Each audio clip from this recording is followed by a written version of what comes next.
I succeeded in my lifelong ambition. I purchased and imported a Mark II Dodge Charger, but now the restoration journey begins. You know, when you make a dream reality, it doesn't happen overnight.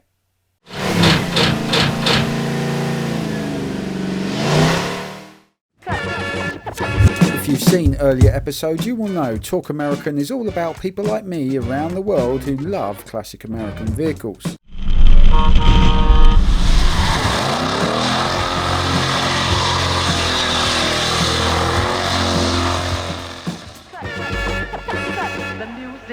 In episode 2 we met Big John Castleman, who runs JC American Autos. Time to bond with the man entrusted with my dream. It's finally happening. And you're like my fairy godmother, making it come true. Is this a model you always wanted in a Charger? Well, yeah, I always wanted a Charger, but 68 or 69 was what I was thinking, but obviously that came up. It was when I met you, I think the first time was late December or January, but you know, you did tell me I got it at a good price, $9,000 for that. $9,000 is very cheap for that car, yeah. You know, but then, you know, it all goes down to the condition of the car. I mean, obviously it's pretty bad, it needs plenty of work. Yeah. You know, that's the thing. As soon as I saw the Charger arrive on the truck, in my mind I could see myself like driving it, taking it to shows, even doing burnouts. And now it was in John's capable hands. I was really happy, as you could tell. It's awesome.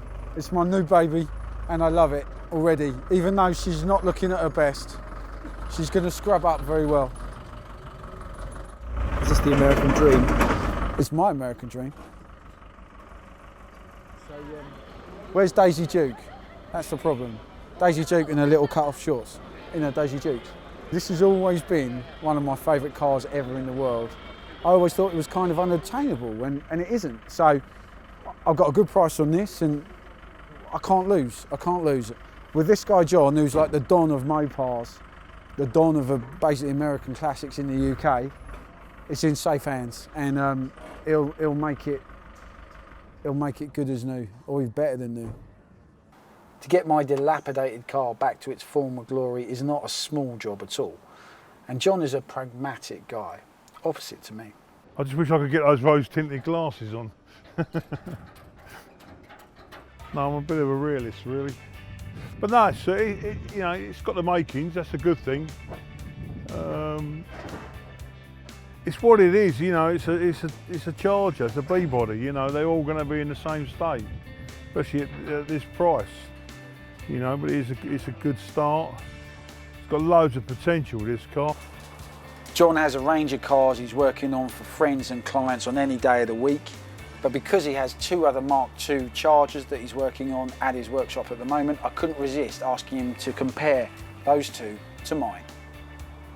This is where the magic happens, yeah? Yes, yes.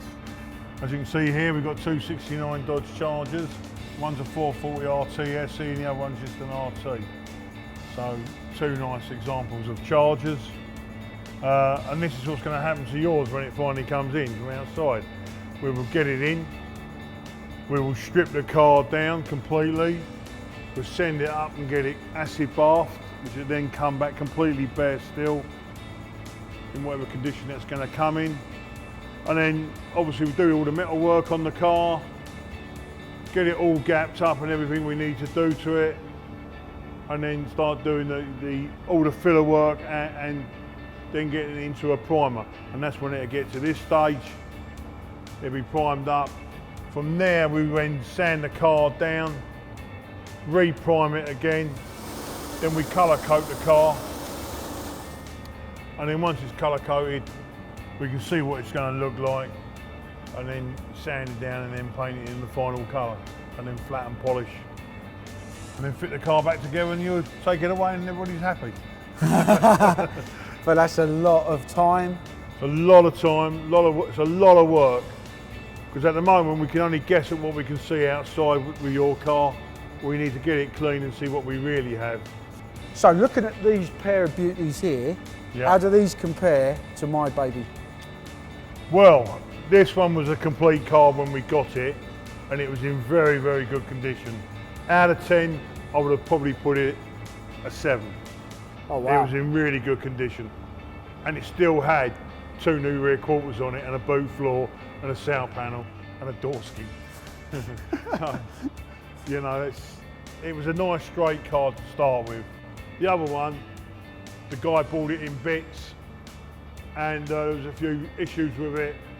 Needed a lot of metal work on it, and as you look around that car you'll see that it had, yet again, rear quarters, boot floor, floors inside the car. It's had, you know, it's had everything, wings. It's had a lot of work, a lot of time's gone into that car. A lot of work. So there's more man hours in that one than there was in this one. Right, okay. And they've all got something different on them, you know.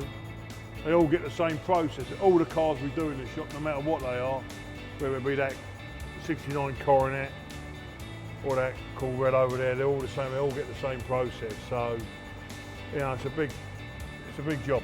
Yeah. So, all right, this is a good one. Yeah. And they, you know, you've still put it through the process, Mm-hmm. and you're doing the magic. How many man hours is going to go into this? It's roughly? it's hard to say man hours wise. It's very hard to say. You know, we can do. Well, if you take my Superbird, that's over 1,000 hours spent on it. And 27 years or so. 28 years I've owned the car, and I've been doing it for the last 8 years.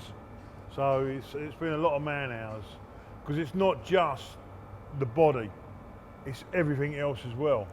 As you'll see from your car, it's absolutely everything, you know. Sorting out the engine, transmission.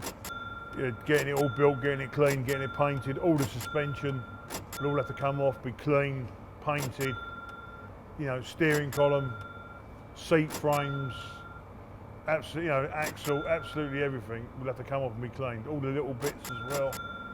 You know, and there's loads and loads of hours in that sort of stuff, so. I'm going to have to go and see my bank manager. Yeah, basically. I think you need to, yeah. Second Hopefully mortgage. you're on good terms. Second mortgage, here we come. All right.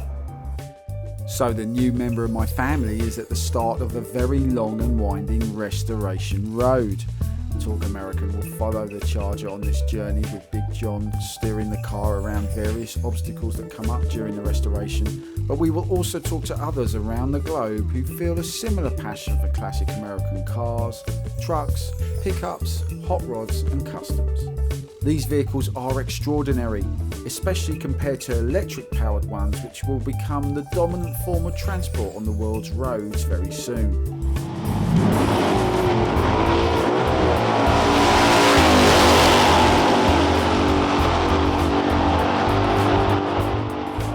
Stick with us as we bring you more stories from people who share a love for these beauties before electrics take over for good.